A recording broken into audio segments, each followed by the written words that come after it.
Welcome to Results Not Typical, a podcast that tackles fitness myths and unpacks fitness culture. I'm your host, Nikki Naab-Levy, and let's get into the episode.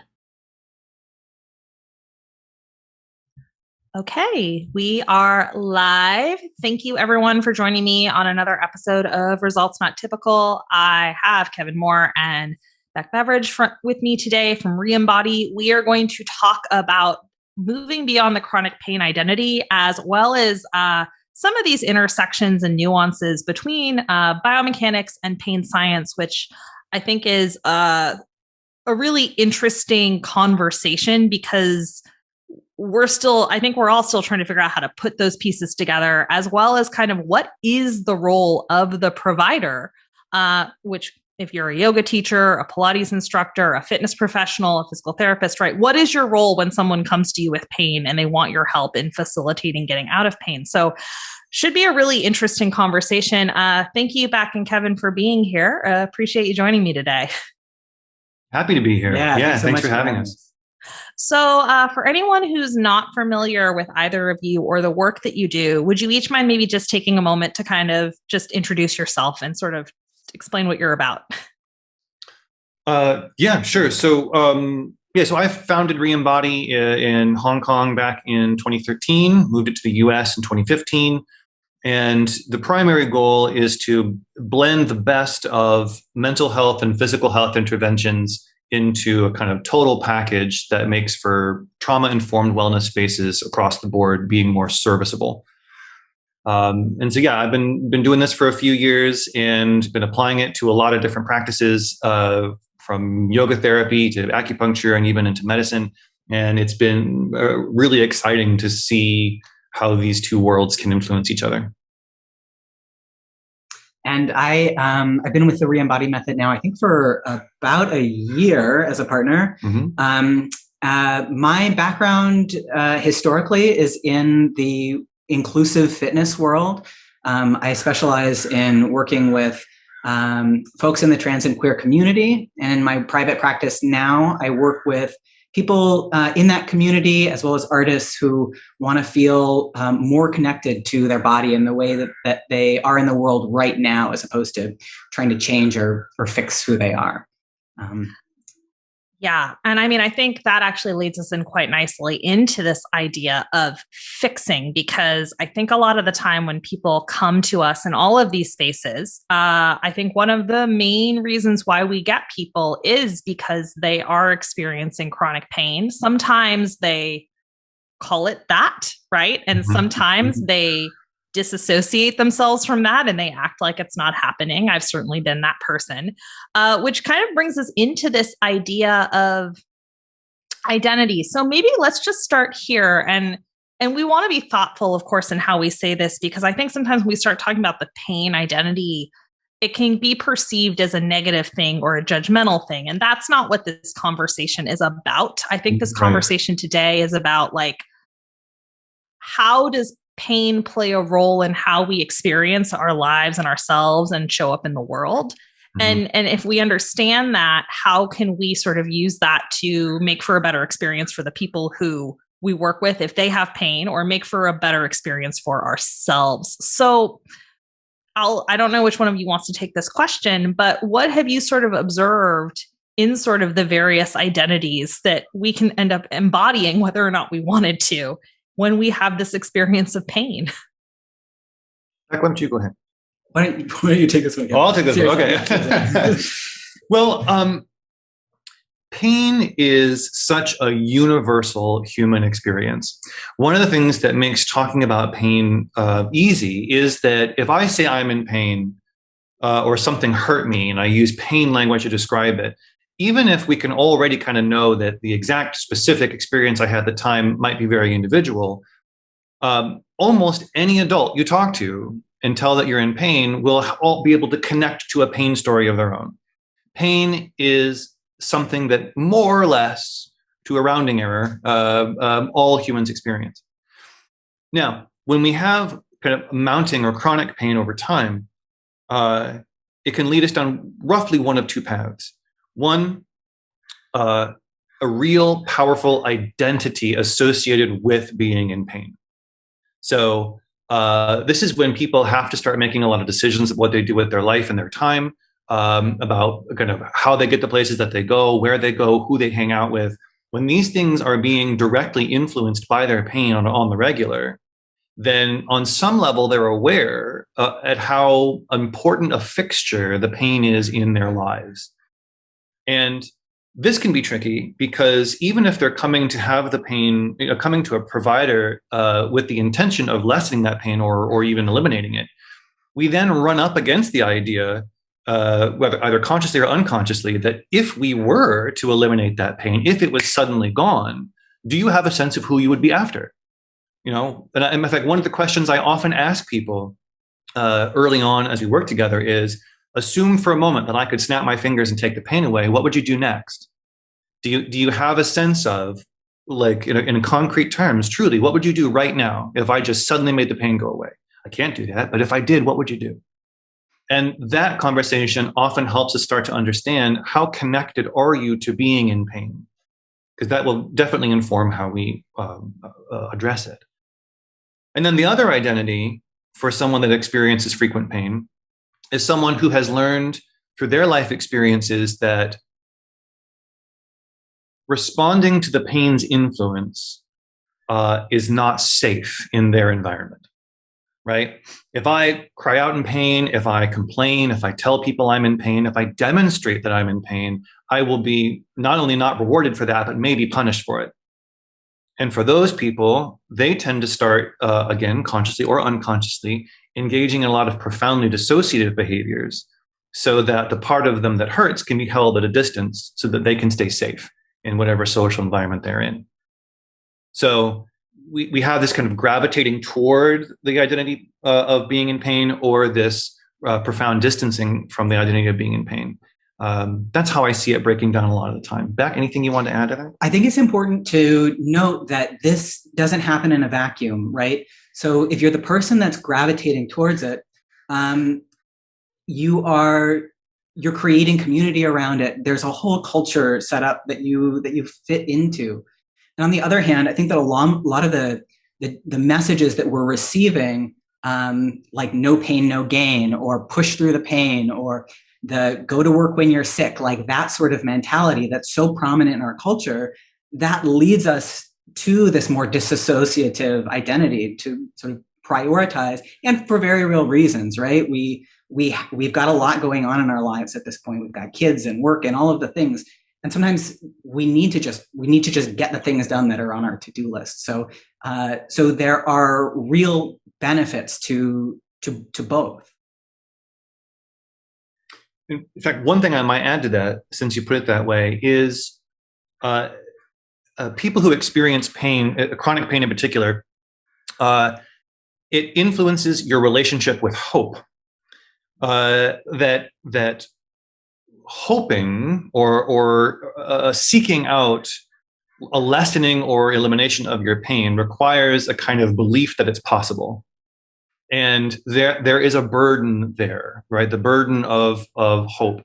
And so another thing that we'll see sometimes in these pain identities is people who have kind of resigned to the idea that this pain is never going to go away because I cannot bear continuing to hold on to the hope that it might. Versus people that still, where the hoping is part of what they're connected to, this kind of striving for painlessness becomes, again, an identity in itself. So that's another thing. As a person looks at their own chronic pain experience, one vocabulary that I encourage people to get in touch with is, what is your relationship to hope around this pain experience?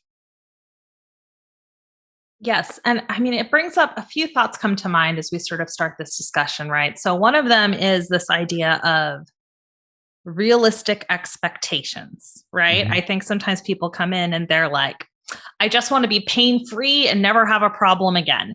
And it's like, well, so part of the human condition is sometimes we're going to have physical pain. And depending on if you have underlying conditions that are beyond your control and sort of the sensitivity of your nervous system, your pain might come and go. It might be influenced by your hormonal cycle, for example. I know mine is, right? It might be influenced by a number of different things. But learning how to manage it means that if you don't make it maybe so much part of your identity, right? It's sort of this thing that you're like, okay, this is a part of life. That's fine. Like learning how to manage it can be really valuable. And then the other thing I think of is people like sort of, because I think it's, if you're going to listen to this conversation, you're going to sort of realize which of these identities you sort of, and I think we can be any number of them. I think our identity can shift with it too, right? But I do think fungible. That there's this tendency, right? I think there is this tendency of some of us are going to sort of like get, I don't want to say fixated, right? But the pain is going to become this central point of discussion and this thing that we really are sort of like seeking an answer for. And then some people are going to be, and I'm going to have an easier time describing this one, admittedly, because this is me, we're going to be like the suck it up cupcake, power through. And like, I didn't identify what I had going on as chronic pain until I no longer had chronic pain. And I was like, okay, now I can name it. That's fine. Right. And I think that's really interesting because for me, I can see the ways that not calling it chronic pain, for example, didn't serve me, right? Because it means I could have gotten help a lot sooner. I could have addressed it a lot sooner. I would have suffered a lot less. And it wouldn't have taken such a long time to figure out. If I had been more open to giving it a name and identifying that this was truly an issue. But again, it was a coping mechanism for me, and I wasn't ready to let go of the coping mechanisms that were causing the pain. So that was part of my personal process. But it was helpful in a way of I was able to an extent, do things. It was in some ways easier to get out of pain, I feel like, because I wasn't like identifying with it. Yeah. But on the flip side, I think you tend to be more proactive. And I think this is something we don't always think about, is that pain actually does serve us in some ways when we have it. So that's a really interesting way to look at pain. I don't think we normally look at pain as something that's serving us. I think we often look at it as like this terrible, annoying thing that, burden that's happening in our lives. So do you want to maybe speak to that piece of this puzzle? Absolutely. And the language that we use around this so often can veer uncomfortably into what sounds like victim blaming. And I think that's part of the reason why this conversation goes off the rail a lot of the times. Because as soon as you talk about the idea of pain being serviceable, pain doing something for you, if one doesn't know how to talk about this with people, it can sound like they're being blamed. The person in pain is being blamed for being in pain. And in no way is that where I want this conversation to go. But to give an example of a way in which pain can be serviceable. In fact, I worked with a person very recently who they had just gone through a real big life change. And the life change situation they ended up in was one that required a lot of very hard work from them. And so suddenly having to dump a lot more energy into just kind of the basic infrastructure of their life, they were really, nose to the grindstone, getting things done. But this, as many of your listeners will probably identify with, this is depleting, right? When we dump a lot of energy into any particular project, there comes a point where you start to fatigue. And this person in particular had been through enough stressful situations as part of this project that their fatigue was mounting, but they really couldn't stop. It was unsafe for them to continue to. It was unsafe for them to rest in that particular moment. So when the body kind of mounts a pain response, it's a way of loading up the other side of the scale. So if I've got something that I'm trying to accomplish and I am cognitively looking at this situation and saying, this is really important, I have to get X finished. My body adds pain to the other side of the scale to alert me to how depleted I really am. Now, at some point, how much it hurts will overtake how important the thing I have to do is. And what's great is that frequently this is not something cognitive. Like one day you're just in too much pain. You just have to stop. And it's a way of kind of mercifully taking the control back, the body taking the control back. And in this person's case, there was very much aversion to that going on. So that's one piece. It's a way for the body to put your needs on one side of a scale that you can't really ignore forever. And I don't interrupt you, but I do think it's worth, for people who aren't familiar with some of this language, right? You mentioned it's unsafe to stop. Can you explain what you mean when you talk about this idea of it's unsafe for me to stop doing whatever it is that I'm doing, even if that thing is just like cognitive work? It's not even like a physical thing, because we're not just talking here about like physical safety. Absolutely. Absolutely. Actually, so I'll say a little piece and then Beck, I wonder if you would kind of add to this. Yeah. Our life experiences teach us where we have to position ourselves to be safe. So let's say, as an example, I'm the kind of person who has learned that if I can predict what other people want, then I can supply those needs before they ever get mad at me for not supplying them. Right? If I can functionally predict what other people need, I can provide it. And then I never have to, bear the brunt of people's disapproval, disappointment, or outright kind of viciousness. So if my life experience has taught me that I have that skill set and that doing that protects me socially, I'm going to start dumping a lot of energy into this emotionally predictive mechanism. Well, there's a whole bunch of innervation patterns associated with doing this. It's called the ventral vagal complex, and it requires a ton of energy. And so if I'm out in the world predicting everyone's needs all the time, at some point, I'm going to get depleted. And I'm going to run into patterns in my body that have informed that ventral vagal complex that start to hurt as a way of loading up my depletion scale. And at some point, I'm going to have to choose between the pain caused by engaging in those behaviors or to continue to dump energy into my ventral vagal complex to make sure I can predict everyone's needs. So this is one of those things. Our life experiences teach us what is safe and what isn't. And what we want out of a therapeutic space is what Beck and I sometimes call a culture of two, right? When a person comes into a therapeutic space, it's a culture of two. And the normal cultural mores for what you have to do to be safe don't apply in here. Okay, so we each come to a therapeutic space with attached to all of our lived experiences. So who we are in the world, all of our beliefs about ourselves, our identities, all of those things.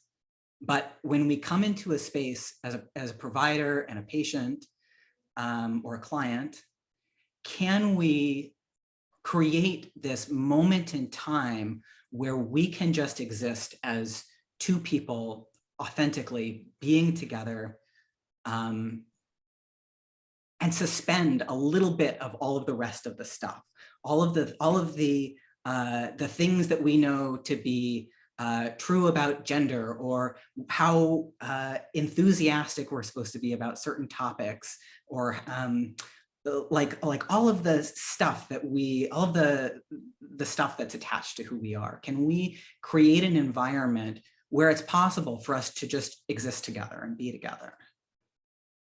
Yeah, this idea of suspension, I think that's a great word.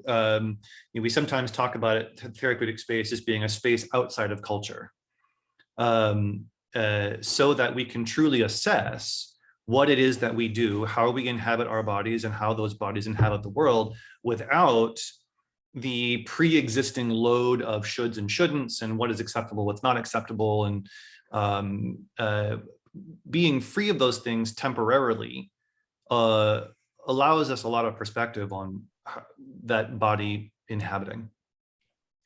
Yes, and where my brain wants to go now in this conversation with this idea of holding space as a provider or having space held for you is, I think there's a real issue with the fix-it mentality in all of the spaces that we inhabit, right? Where it's like, it's this very authoritative top-down situation where the patient or the client comes in and they're like, here are my issues, or they don't, but the provider has this hat on, they think that way, right? So the person comes in who's having pain and they're like, please fix me. And if you're someone who doesn't have that belief system of like, I can't fix you, you're like, oh, this is going to be a lot. And like now we're already in trouble, right? On both ends, because we've got some mismatched expectations, let's just say. But on the flip side, I think that a lot of the time, the provider, one of two things happens. I don't think it's coming from a bad place, but I think that sometimes there is a little bit of this complex of like, I can fix you. And I'm like, when I see that, for me, that's like a real red flag. Any of us who have been on the receiving end of that, I think have felt very disempowered, frustrated, not listened to, like, wait, what, right? Or fearful because we were told, well, if you don't do things my way, terrible things will happen. Yes. You walk into a situation and someone automatically believes that they know you better than you do. Yes, I think that's a huge piece. But I also think, and then I'm going to let you two jump in with this, that there's also this pressure if you are the teacher or the provider, when someone comes in and they go, I have this thing, can't you fix me? And you're like, I don't know what to, like, what? Like, I just met you. How do you like, I don't like, you've lived with your knee your whole life. It's your knee. I'm not really sure what to say right now. So do you want to talk about sort of the role of the provider and what you've sort of coined as this anti-healing? Because I think that this is a really important paradigm shift. And I think it's a fairly new one that we're just now talking about, where it's not so authoritative. Beck, well, since you started with this, why don't you go for this one? Yeah, sure. So I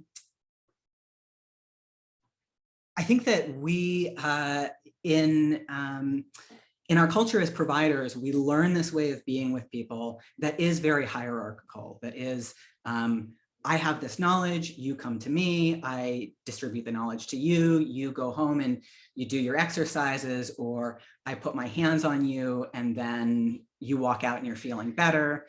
And it kind of, it's an interesting power dynamic in that on one hand, it says that I, as the provider, am responsible for, I'm responsible for you. And on the other hand, the patient learns to outsource all of their feelings and emotions and the cause of an effect to another person. And it doesn't just exist within the context of a healing space. I think that exists a lot in just in general. I think when we hear things like, when you're having an argument with someone and you say, oh, you made me feel really bad, at this time, or, and I want you to make me feel like this. I want to feel like this when I'm with you. Well, someone else can't make you feel anyway. Feelings come from inside of you. So sort of back to this idea of anti-healing, like it's about really examining this power structure that we're involved in, and the information that we've learned. Where does that information come from, and who is it really serving in our practices? I forget who coined the phrase, but one of my clients actually uses this a lot. That help is the sunny side of control. That when we enter into a situation to help someone, we can come into that with the most golden of intentions. But when you are helping someone, you are inherently saying, I know what to do more than you do, and I'm going to try in this limited way to control what you do. Right? Every provider of every type you've ever gone to, that's a relationship that you are essentially signing up for when you enter that space. And moreover, that's what they have been indoctrinated to believe is their role when you come in. I take ownership over this person's well-being for a moment. I control them into being what I would call healthy. And then they leave better for it. And I get my accolades and I get my money or whatever it happens to be. Now, I'm kind of I'm on purpose using inflammatory language here because I want people to see that that's woven into it. Now, we can have beautiful experiences with providers. I mean, again, we do this job because we want to facilitate these beautiful experiences. But but we will be so much better at facilitating beautiful experiences when we take a step back from the idea that I am ever in control of the body that I'm trying to assist. I am never in control of that body. We are only barely in control of our own bodies, much less other people's. So true. Right? And so instead, I as the provider have to be able to reframe what I do from stepping in and running the gears of another person's body, and instead creating this little bubble, like we said, outside of culture, where we get to talk about what it feels like to be in that body, in that person's body. We get to have a body language communication, verbal communication, touch communication, whatever serves that practitioner and that client. We get to talk about what it's like to be in that body, full stop, nothing left out. And with that information in hand, the person themselves often starts to make connections about their needs that don't come from me. Their own nervous system knows how to do this, as long as we can clear away the burdens of what they should or shouldn't do. If someone else is responsible for you, and that's the paradigm that we're working in, we're perpetuating disassociation. But so well said. If we can have this other experience with our clients, then we provide tools that allow them to come back to their bodies, to create a different language for the experience that they're having in the world. And in fact, Nikki, if I can, a moment ago, you mentioned this idea of people educated in biomechanics trying to figure out how to have a relationship with pain science that is not mutually exclusive. Yes, let's provide context for that though, because we weren't recording when that came up. For people who are listening, what Kevin is leading into is that a lot of many of us, at least those of you who I've worked with, whether again it's you were my client, right? You're a client, or you are again a teacher of some sort, or a provider of movement, or whatever it is that you do of some sort, right? Many of us, our initial introduction to this is very biomechanically oriented, and a lot of biomechanical language is around this idea of you need to do things in a certain type of position or posture or alignment. And if you do these things, quote unquote, correctly in the correct form, then you won't have injuries and your pain will go away. And if you do things incorrectly, then you will have back pain. These terrible things will happen. Your joints will break down. I mean, the fear-mongering language around it is can be pretty intense and can create some real complexes for, I think, providers and our students alike. But then we start to learn pain science. And sometimes when we learn pain science and sort of this idea of like, it's an experience, it doesn't correlate with tissue damage. Like there's a lot of things around pain science, right? We go, but wait, some of this stuff in biomechanics seemed to be good. Some of it helped me. Or now everything I know is wrong. How do I put these things together when they seem to be so conflicting? So that's sort of the context that we're leading into with this example, I think that Kevin's going to get into. But does that sort of set the stage okay for you, Kevin, to kind of give this example? Absolutely. And thank you for doing that. But because I want to give an example of how it actually works when we're trying to facilitate these kind of spaces. I have a client who I work with when we first started working together, who a lot of the kind of symptomatic complaints that they were describing had to do with auditory sensitivity. That they would frequently get kind of uncomfortable or even freaked out or in pain for loud noises, or certain types of noises in crowded areas, etc. And so one of the things that we started playing with was, while we're talking and doing our exercises, I'm kind of looking for signs of alarm. So while we talk, or I'm asking them to describe to me a moment when they remember feeling that way or whatever, I'm looking for signs in their body of alarm. So part of my knowledge base has to do with how bodies respond when they're alarmed. So then I see a version of that alarm in this person. And this is where biomechanical cueing becomes effective. Because one of the things I noticed is that when this person was alarmed, they would adopt a posture. I won't bore you with the details, but they would adopt a posture that appeared that they were like prepared to take a hit, like bracing for impact. And also knowing a little bit about how kind of the skull and the jaw work, it was clear to me that this was part of an auditory exclusion behavior, right? So trying to shut out noises. So what we played with was, I would cue them into positions that would change the way that they would experience auditory information. Now, it's important to note that the end goal of this is not to, take away the pain necessarily. It's to have them be able to see or experience, what do I do when I hear noises that scare me? And we were able to land on a very obvious pattern of movement that this person would engage in when they would hear scary noises.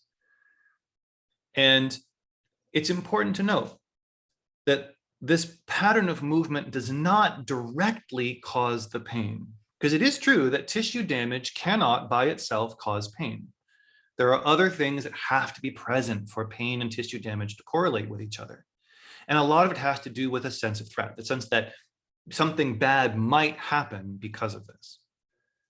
So with this person I'm working with, if we can start biomechanically cueing them into situations where they can allow those scary noises in, now in our little bubble outside of culture, when their heart starts to race and they start to sweat and flush because the scary noises are coming in, I actually don't need them to stop heart palpitating and flushing and sweating. They can actually keep doing that.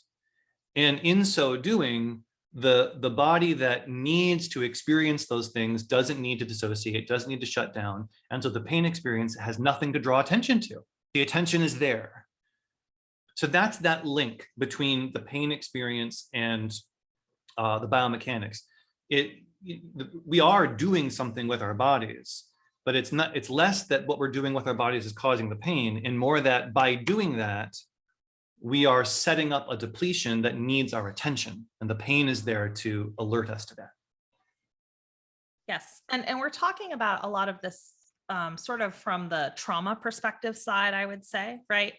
But I'm curious to get your take too on, because sometimes I do sort of think anecdotally, at least, that like repetitive posturing and positioning, as we know, the body likes a certain amount of movement variability, right? So sometimes I don't know if there's always a trauma story associated with the position that's like uncomfortable, that's creating the experience of pain.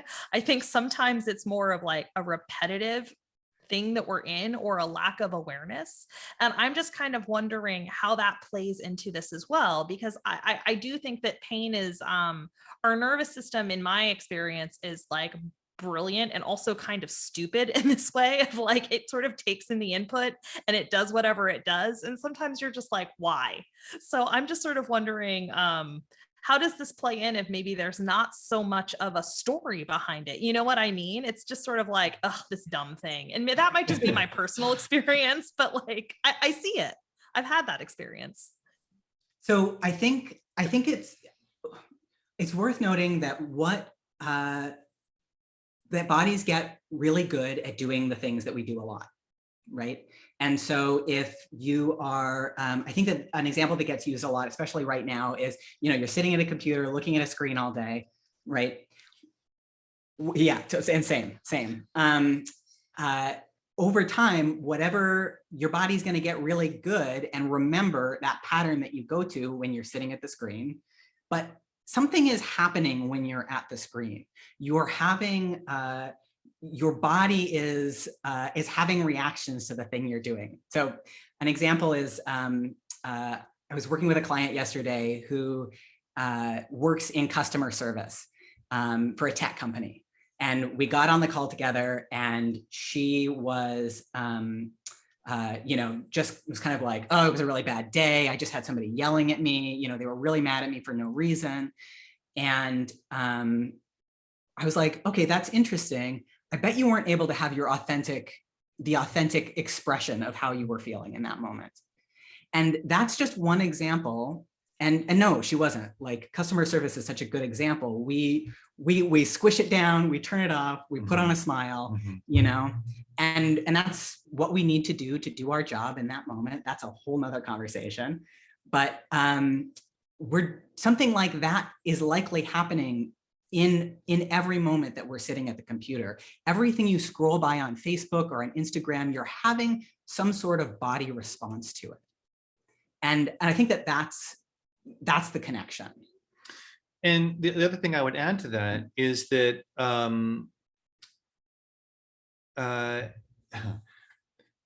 really, you can't have, the pain experience is dependent upon a sense of threat.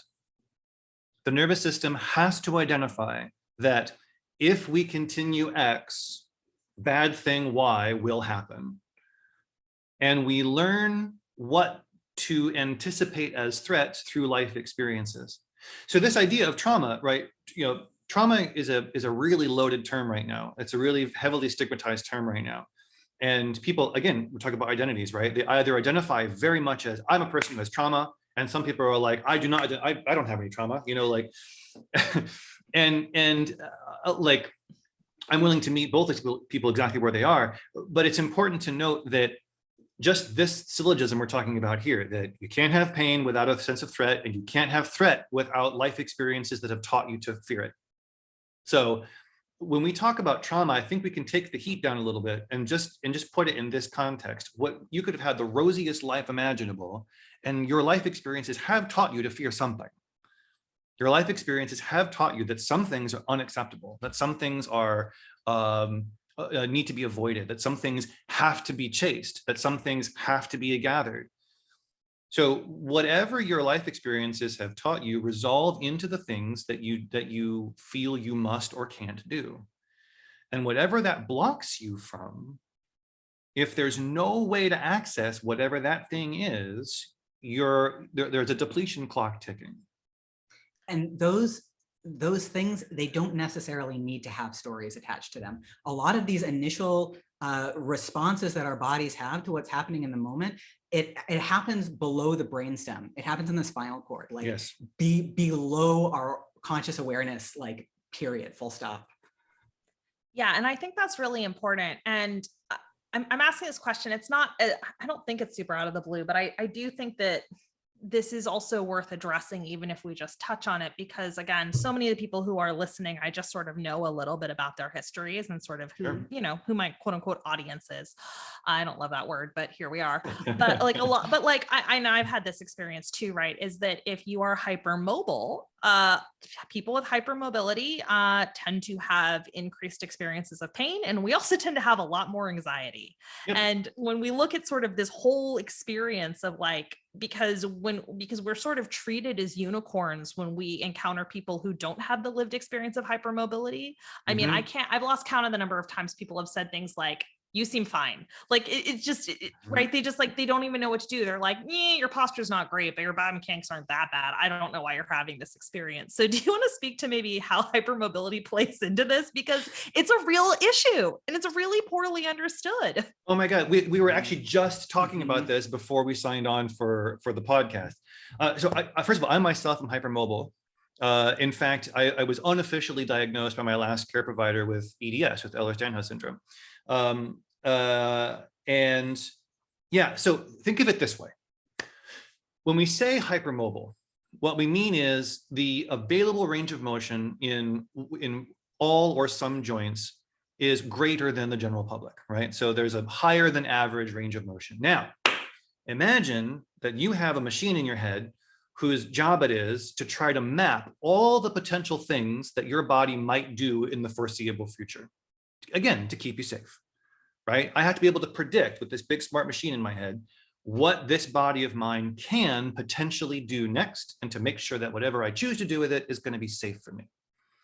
Now, if I have 20% more range of motion available to me than the person next to me, the amount of future space I have to map to keep myself safe is just bigger. And it takes more energy. And sometimes we don't have it. Meaning that we have to artificially restrict our range of motion in order to make the world feel safer. I can't tell you how many clients I have worked with for whom this absolutely describes our movement patterns. It's not conscious, but the brain says, hey, you know what? I can't dump enough energy into my mapping systems right now to plan ahead for what you could do with this body. So we're going to make it smaller.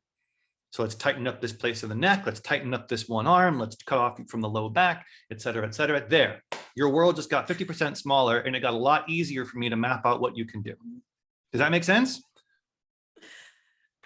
I mean, it's annoying. Don't get me wrong. It's annoying. But this is why when it comes to treating people with hypermobility, I go absolutely the opposite direction from the conventional practices. Like, give that person's brain a chance to actually learn what their joints do. Stop artificially telling people with hypermobility that they have to be tighter and smaller and more constricted. It's not serving them. It's neurological gaslighting. Yeah. And I mean, I know everyone has a different experience with hypermobility, but I also have an unofficial EDS diagnosis, as I think a lot of us do. And right.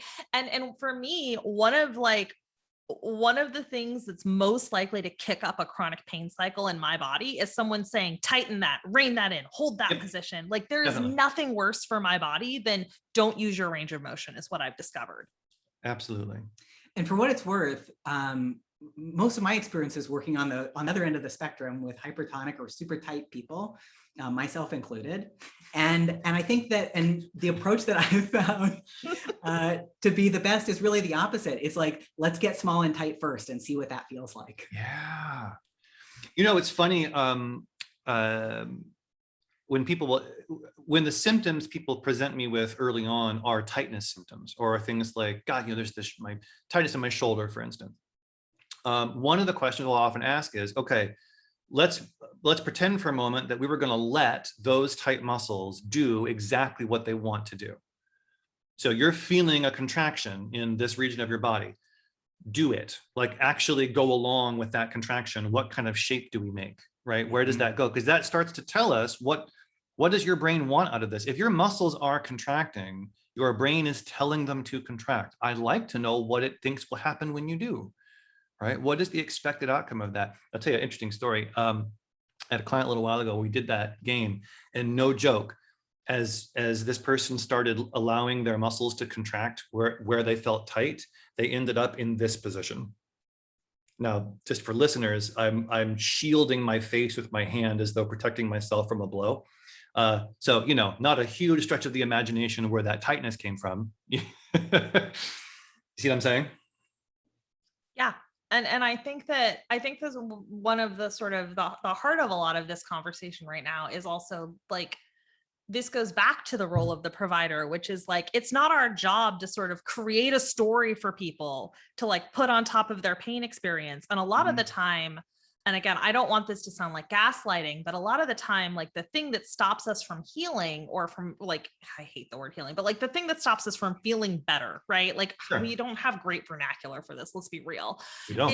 Is like, we come in with sort of the script, right? The script of how we got here, why we have pain, what our experience is. And I have found that, and it's hard, right? It's not just like, let go of your script, but what's so interesting is that when we can facilitate a way to not need that script anymore and not need to attach a story to the experience, and the experience becomes more neutral, then addressing and managing the pain becomes easier. Yes. That is 90% of my job right there. You just perfectly summed up my job. The story is relevant, but it can't be the source of the treatment. Yeah. And it doesn't, in my experience, a lot of the time, it doesn't actually much like pain and tissue damage don't correlate very well. A lot of the time, the story and the pain experience don't always correlate that well either. Oh, absolutely. And again, for listeners that still may be feeling a little bit skeptical about this, and I would even be happy to provide a bibliography of this if you want to post it somewhere. There's a really cool study that was done around imaging, medical imaging, and it was focused primarily on MRI imaging of the spine. And it was just in 2014. But the idea was to randomly image people at different age groups. And I forget what the sample size was, but it was huge. So you randomly image people's spines at different age groups. And these are people that did not walk into a doctor's office presenting as symptomatic. And random imaging found that in every age group, going up with age, of course, things like spondylolisthesis, herniated discs, bulging discs, etc., slipped discs, these things existed in all of these populations asymptomatically. But what happens is people go to the doctor when they have the pain already, then they get imaged, and then they see the thing, and then, oh, clearly that's causing pain. But we call that the sharpshooter fallacy, right? So for those unfamiliar with that, the person takes their pistol out to the broadside of a barn and takes 10 shots, just randomly at the broadside of the barn. Then they go up to the 3 shots closest together and draw a circle around them, so those 3 shots are in the middle, and then tell everyone how good of a shot they are. That's what we do when we medical image people. When they come in pain, and then we take a picture, that bulging disc must be the cause of the pain. But that is a classic logical fallacy. And the same is true for what you're saying, Nikki, about the story and the reason why I'm in pain. It's not that it's not relevant. The story gives me powerful information, but it doesn't tell me how to treat the pain. Yes. And I think what makes this so sticky is like, sometimes you really do have a nerve impingement, right? And that's creating nerve pain. And when you address the nerve impingement goes away. And sometimes there is sort of like a pretty clean, I'll say, through line from like, this happened, this happened, this happened. But that's kind of rare. I think more often it's like way more muddled. And I think that, I don't know. I'm curious to know, right? As people are sort of listening to this, and maybe you can sort of round out our conversation, like address it from like, you are the person experiencing pain or you are the provider, right?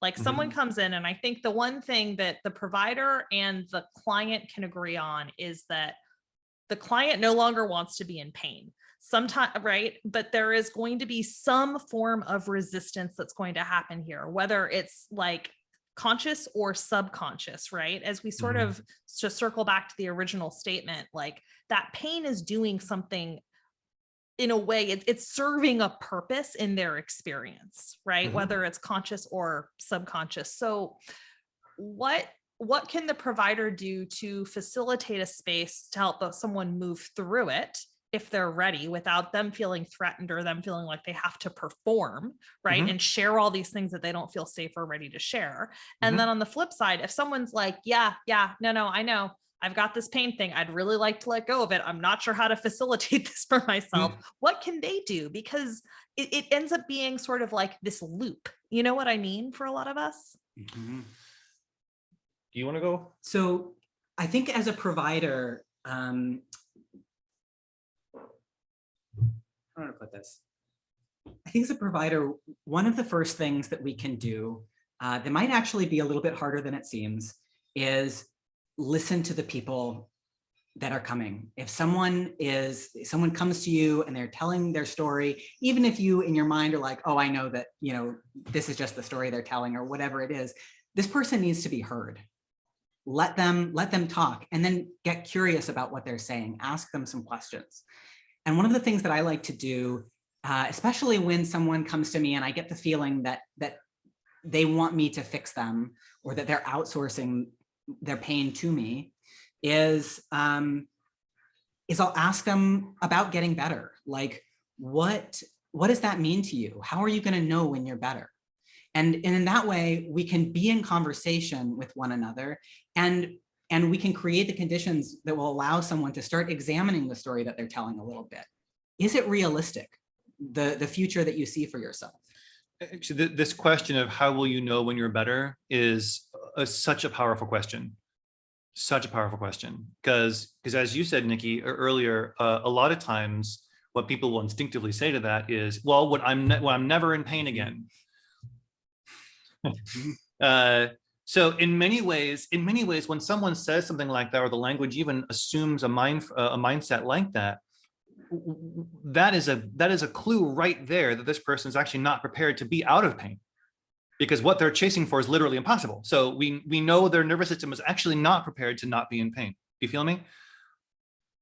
Another question set I find really useful is, what does the pain force you to do or not do. Mm-hmm.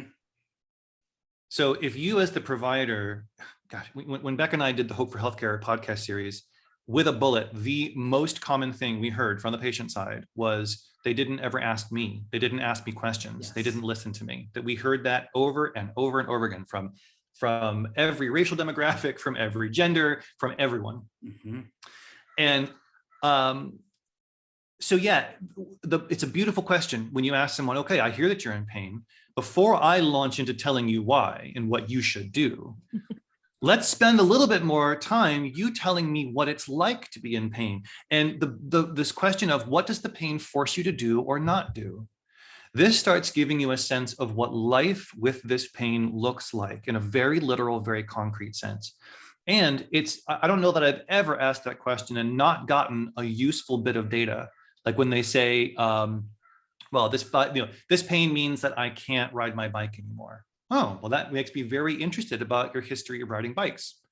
I want to talk about riding bikes now. Mm-hmm. Because you talked about stories, right? Where do these stories come from? I want to know what your life experiences have taught you about riding a bike. Now, will that necessarily give me the key to the castle to fix the problem? I don't know, maybe not, but I'm curious, I'm interested. And sometimes that curiosity is enough to bring the threat level down, to make that culture of two feel a little bit more palatable. Yeah. And I think that also it puts the position of power back into the hands of the person who's having the experience. Absolutely. Because if they haven't had sort of that moment of self-awareness, and self-awareness can be really uncomfortable, right? Like I know for me, my pain is almost directly correlated with, and it doesn't matter whether it's physical, psychological, work related, right? For me, pain is the thing that's like, slow down. It's like, nope, you don't get to do this anymore. You're going too fast. You're not listening. You're not resting. You're not caring to your needs. How am I going to make you pay attention? Because you're never going to pay attention. I'm going to make you experience lots of pain until it's so bad that you have to stop what you're doing, right? Yeah. And I think that's really common, right? I bring that up, not to make it me, myself, and I, but I think that's a really common narrative that happens to a lot of us because of how our culture is designed. Yes. And I think there's a lot of us who never get the chance to put that through line together. And I would say that it goes even deeper because we have a culture that stigmatizes a lot of our body responses.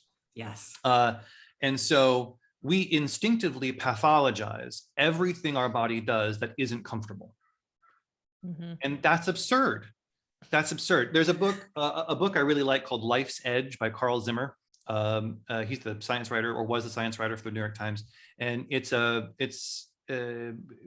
basically an exploration of how in the biological sciences we have tried to define life. What is the definition of life? Really, really interesting book. But one chapter in it talks about snakes and about how when snakes eat, when they digest their food, the ramping up of their digestion creates so much damage in their bodies that it nearly kills them every single time they eat. Eating is almost fatal, but just barely not fatal enough that they survive it. Okay, so the idea that a snake's biology has them feeling rosy and happy all the time, not true. They almost die every time they eat. Mm-hmm. Mm-hmm. So we need to take that and look at our own bodies and say, is it really a sickness every time I'm uncomfortable? That's just not realistic. We need to be able to start parsing out what is the kind of discomfort that's just living. Living is sometimes uncomfortable.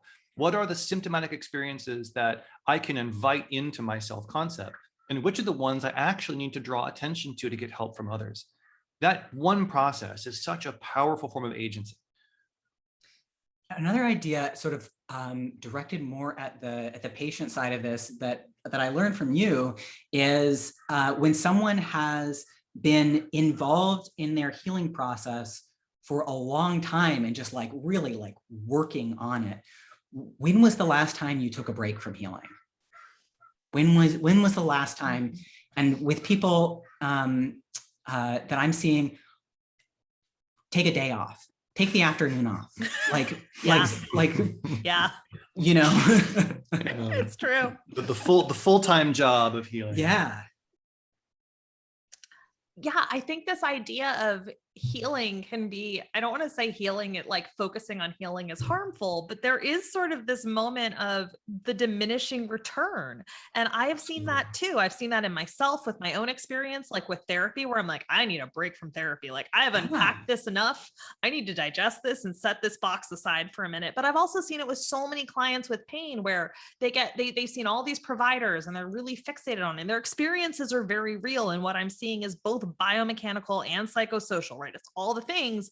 And sometimes the most helpful advice, and here we go with the word helpful, right? But the advice that seemed to land the best for them in terms of a result is, I'm like, what happens if you let go of that expectations? And like, here's some stuff that we identified that you could do that doesn't appear to have any type of threat response in your body. It doesn't seem to have any type of negative outcome. It has nothing to do with this area that we're like trying to address that you've come to me for. What happens if you just sort of put your brain over here for a moment? And it's so interesting when you divert attention sometimes in that way, in just a non-judgmental kind of casual space, how they're like, I just feel so much better right now. And I think that's taking the break from healing. You know what I mean? Yes. And I think this parallels strength training really well. Like we know in strength training that we need to rest for a certain number of minutes between sets when we're lifting really heavy.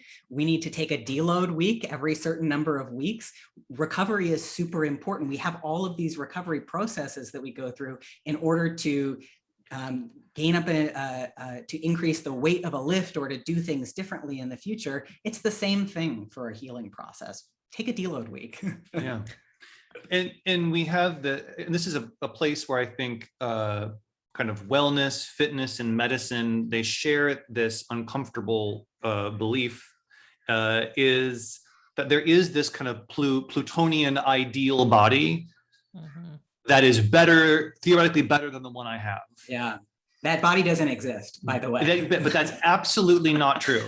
That is 100% categorically false. There is no Plutonian ideal body, right? And so when we talk about this, I think why the concept of anti-healing is so powerful, that like, because baked into our discussion of healing, and this has been true since the 70s, as far as I can tell, that when we say heal, what we mean is become closer to my Plutonic ideal. Right. And we've got to break this. We've got to break that train of thought. It's just not going where people want it to go. Yeah, it's not helpful, and it creates weird power dynamics. It creates I think it just gets people, it creates frustration. It creates frustration for the patient. It creates frustration for the provider, and it gets people stuck in that loop that I kind of referred to, where you're just every conversation, every session feels like Groundhog Day, which is just so deeply frustrating. And here's the thing, like we could go on with this particular conversation for literal hours, right? It's why you have an entire training sort of devoted to these concepts. And so this is like a two-part question. If there's something on this pain and identity conversation that we didn't touch on that you think is really valuable for people to hear, I think now is a good time to kind of share that stuff and wrap it with a bow. And then I want to give you a moment to talk about the upcoming level 1 training that you're doing in October in Portland and what that's all about and who that's for. In fact, it's a great moment for segue, because one of the things that this training does for providers is it teaches them both language and practice that distances us from this pathologizing of discomfort, right? So we do not have to look at every discomfort as a pathology. Like a snake eating its food, we can start to look at human bodies as simply doing what they're doing. And some of these uncomfortable symptomatic behaviors or symptomatic sensations can be invited into the body complex. And then some can be held at a place where we need to remain protected from. And what the Reembody training really does is it teaches people how to navigate that. How do we invite in our discomfort in a way that once owned in the body complex, both kind of verbally, like with our vocabulary, and then also in the way that we move and behave, we can really take the heat down on a lot of the suffering associated with our discomforts. And so we have all kinds of strategies for teaching categorization of these sensations, practices for inviting them in, sharing them with others, creating community around them, so that the pain narrative is not as relevant to our discomfort. It's really, I think, one of the most powerful things we do is this whole vocabulary around body sensation that is depathologizing. Mm-hmm. Beck, anything else you want to say about that? I guess only that, like, that I think that one of the things that's really unique about this training is that it's really geared towards providers who come from this biomechanics lens. And if that's really important to you, but you also know that something is potentially missing, or that you want to understand the connection between moving and sensing and emoting and feeling, this is going to be a really great opportunity for that. In fact, and this is something that when Beck and I met, I don't know, something like 30% of everyone who's ever joined the program has said something like this. So we start working together, and they come to the program and they say, you know, I always knew I felt something was off in the way that we were practicing wellness. I didn't know how to describe it, and now I do. Yes. That's it's a very common reaction to taking on Reembody methodology. So for those people out there who are looking at what they've learned and saying, yeah, okay, this is great, but something's not right. This isn't complete. We haven't got there yet. This vocabulary is, you know, this isn't the end of the story, but this vocabulary is going to teach you how to assess the wellness world in a way that's going to put a lot of power on your side. Yeah, and on sort of like the topics, right? If we were to subhead them, you can correct me if I'm wrong, because I'm kind of going from memory from like a conversation Beck and I had about sort of like what was in the training, because I think for better or worse, right, when we start talking about common language, especially like, I'm just going to say it, on Instagram among colleagues, like these things, right, we sort of start like hearing these topics thrown around where we're like, oh, I feel like I'd like to know that one better, right? So I think some of the things that it sounds like you're going to address are sort of like, all right, like, what do we do with people who are presenting with certain types of like experiences of pain? So like knee pain, hip pain, right? What if they're super anxious? There's a piece of this that's like, all right, what do we do? What can we do to facilitate, you know, sort of a better experience for people biomechanically? How does pain science play into this? And then also there's a little bit of polyvagal theory that kind of gets addressed with that too. And then also, we didn't really go there today, but a lot of sort of the work that you do too is sort of with like the two sides of the hemispheres of the brain, right? And sort of the movement patterning and specialization, because those are sort of like, I think, the terms that people have maybe heard before more. We don't normally hear about, we don't hear about necessarily like the anti-healing stuff so much, but what you're actually talking about with that is how to actually use these tools in a more concrete way, it sounds like to me. Absolutely. In fact, one way, especially for the biomechanists in the audience, sorry, I don't like that word, but one of the things they'll really get a kick out of is the idea that the two hemispheres of the brain behave differently. They process spatial information differently, and they control the opposite sides of your body. Well, these differences in the way that the hemispheres process space do filter into predictable differences in how the two sides of the body move. And in Reembody methodology, we have mapped that quite specifically, and we use it as a predictive model to help understand people's threat states and how they move through them. And imparting that map is one way that biomechanists can start being a lot smarter about how they navigate what a body does mechanically by having a direct attachment to what the nervous system is asking it to do. It's a very, very powerful connection. And then the other kind of buzzword that we use a lot, because again, I love the concept, right? Trauma-informed wellness. I love the concept, but what I see in a lot of trauma-informed spaces is actually a lot of pathologizing of uncomfortable body sensations. So what we want to do is take this idea of trauma-informed spaces and say, a trauma-informed space has to be one where a whole person can show up, and that includes sympathetic nervous system arousal, that includes uncomfortable sensations in their body, shutdown symptoms, dissociative episodes, and yes, pain, anxiety, symptoms of anxiety. Those things can show up in our therapeutic spaces and not be shunned or pathologized. So it's really, we're really trying to advance the concept of trauma-informed care so that it can be actually primarily more inclusive. Really, ironically, one of the problems I have with the way trauma-informed care is done right now is that it's very culturally specific. Yeah, I agree. And I think from like a pragmatic standpoint, if you are the practitioner, I think that having some tools to handle that, because people, we show up however we show up, both as the practitioner and as the client, right, is having less of that deer in the headlights moment where you wake up and you're like, I am having a day and I have to see people. Yes. Or that's a real issue. Or someone comes in and they're like in a state and you're like, how do I not screw this one up? Right? Yeah, like you're just like, what do I do? Oh my God. Empathy fatigue is another one that we talk a lot about in the training. Like, how do you, as the provider, who is a human, and if your life experiences have taught you that the best way to be safe is to be really good at managing other people's emotional spaces or wellness spaces, right? Raise your hand if that applies to you.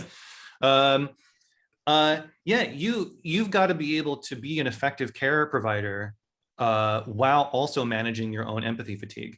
And the training absolutely covers strategies for holding a space without taking on someone's pain and discomfort. Turns out those two things, not only do they not always go together, it works a lot better when they don't. Yes. And we can show people how to do that. Great. So for people who want to connect with you online, learn more about the training, also check out your podcast, where sort of would be the best place to direct people? And I can also put links in the show notes. So our website is reembody.me, and I'll spell that out. It's REEMBODY.ME. And all of the info for the training is there. We've got a really awesome podcast series as well that dives into a lot of these issues with both patients and providers. So I think that's the main thing. We're also Reembody Me on Instagram as well. Yeah. And Facebook. Yeah, Reembody Me on Instagram and Facebook. And then if people want to ask questions directly, they can always email info@reembody.me, and that will get to Beck or I, and we can answer any questions anyone has. All right, great. Well, and the training, by the way, in case it wasn't clear, the training is in Portland, October 14th is when it starts. Yes, for anyone who's listening, that is 2021. I almost said 2020 and then I almost said 2022, but but I'll put links to all of that in the show notes. And thank you both for chatting with me about this today. Loved it. Yeah, thanks so much for having us, Nikki. Thanks for listening. Make sure you subscribe to my YouTube channel so you never miss an episode. If you want to stay in touch, you can also click the link in the description to join my list for free exclusive fitness and nutrition content.